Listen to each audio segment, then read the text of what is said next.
Today's episode is going to be on some old tools, so stay tuned.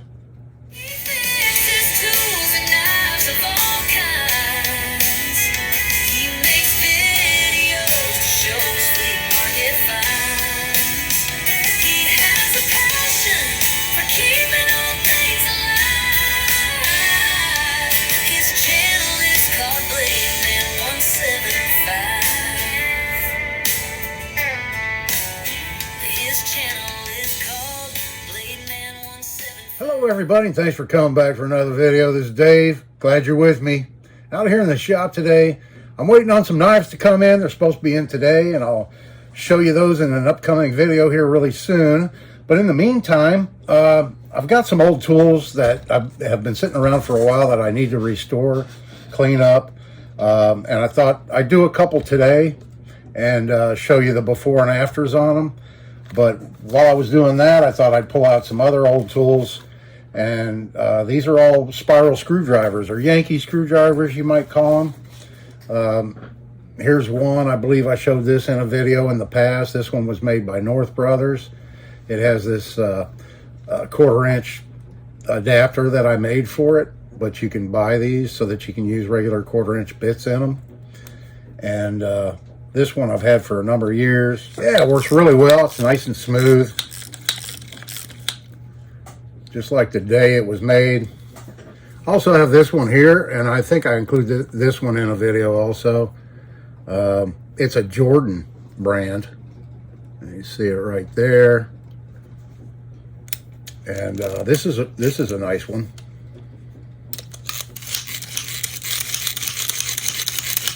Works really well. Yeah, I jokingly tell people these were my first cordless screwdrivers. Were the Yankee screwdrivers. I grew up calling them Yankee screwdrivers, spiral screwdrivers. I also have some ratcheting screwdrivers. A couple of those I'll show you too. I have a Craftsman. This one was made in West Germany with a wooden handle. And yeah, so this one here does not have a spring. Some did, some didn't. There's a different name for these actually. I can't remember what it is. I can never remember the name. But it had a little bit of a different name, the ones that didn't have a spring. But this one's considerably smaller. So you can see the difference here.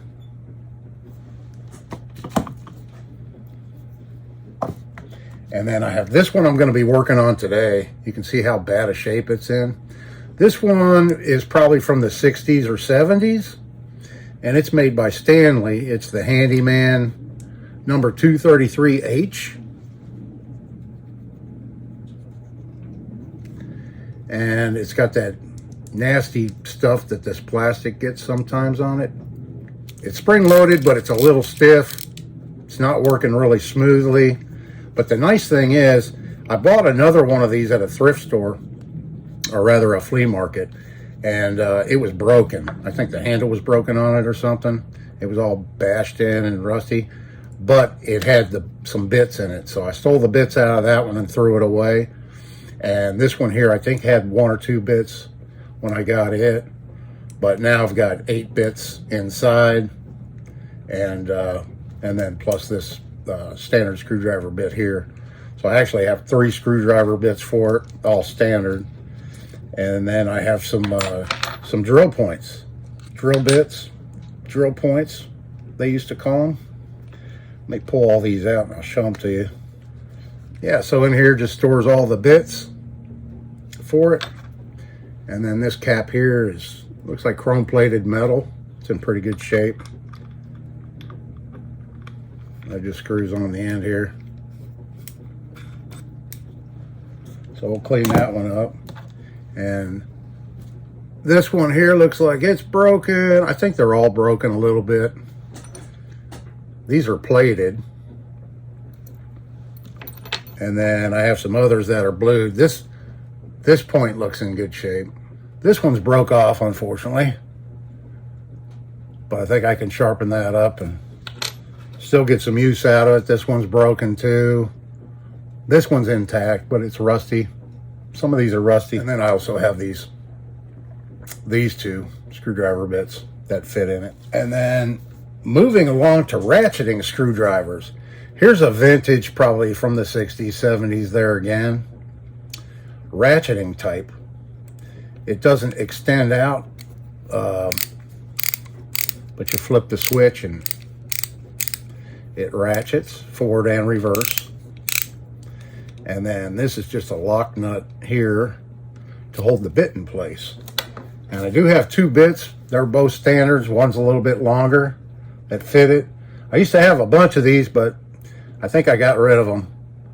And these are the only two I have right now on hand that'll fit this, but they both fit in it. So you've got a shorter and a longer standard screwdriver you can use in this one. I'm going to look around for a Phillips. I know I used to have some, like I said, but I can't find them now. So I may have gotten rid of them, but I'll keep my eye out and see if I can't find some more bits for this. It'd be nice to have a number 2 Phillips, even a number 1 and a number 2 Phillips would be handy for this little one. And I'm going to clean this one up today too. It's a little dingy, you can see.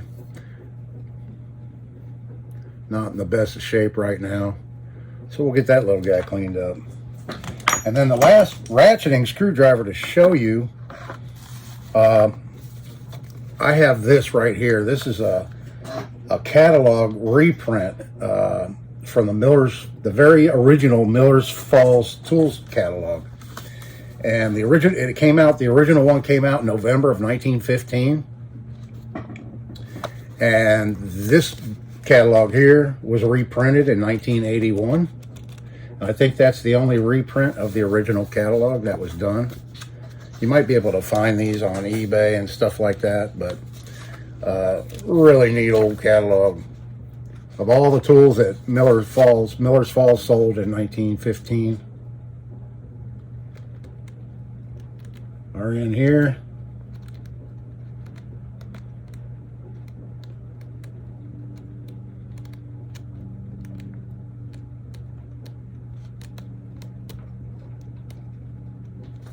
There's one of those auger handles. I made one of these. Yeah, I think it's in my bushcraft playlist.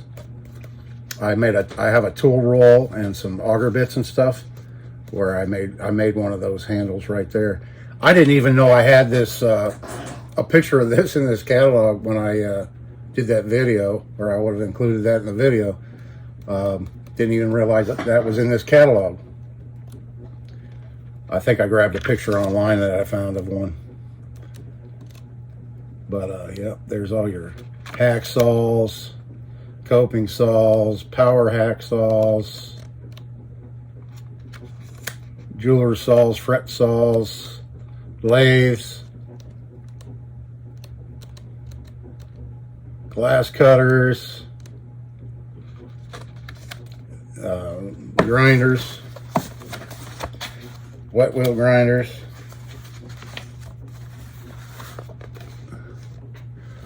treadle operated wet wheel grinders. Those are cool. How much did those sell for back then? $7.25 each.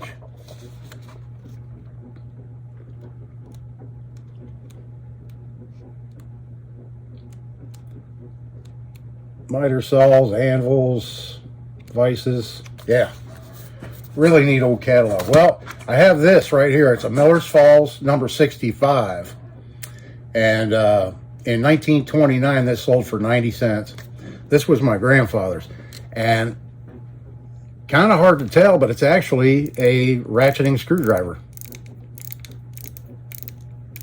And it has forward and reverse. You just twist this. And so this is right around 100 years old, or maybe a little older. And that was a good investment, 90 cents that he made for this, because it still works perfectly. It works great. I repainted the handle years ago. But yeah, pretty neat old vintage number 65 Miller's Falls ratcheting screwdriver. 100 years old or more, like I said.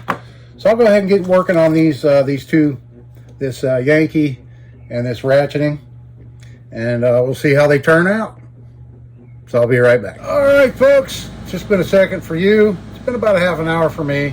I got these tools cleaned up. We'll start off with this one right here. This is what it looked like before. And here she is. This is how she turned out. This is the ratcheting screwdriver. Works very well, forward and reverse. The only markings on this is USA right here on the handle. Right there, we've got USA.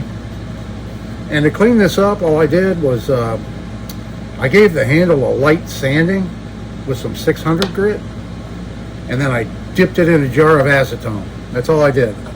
Just a dip in acetone, and then I let it dry, and that's how it came out. And then I buffed this all out with a buffer and all these things, and I cleaned the two screwdriver tips up, this one and the longer one. Just hit those on my wire wheel real quick to knock the stuff off. This one is plated, and there's a little bit of the plating right here that's missing.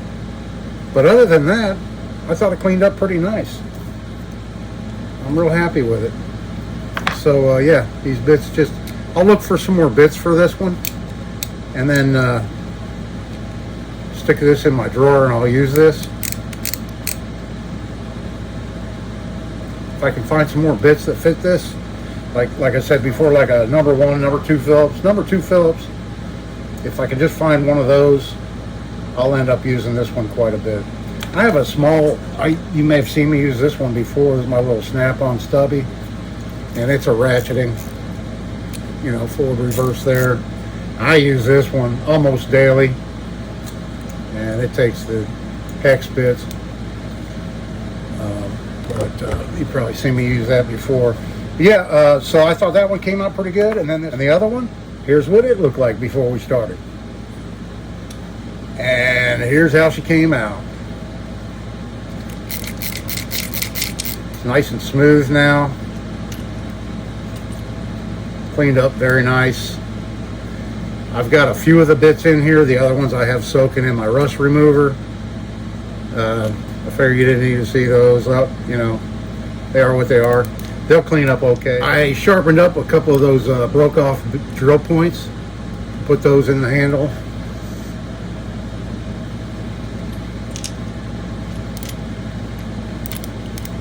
And there again, I dipped the handle in acetone.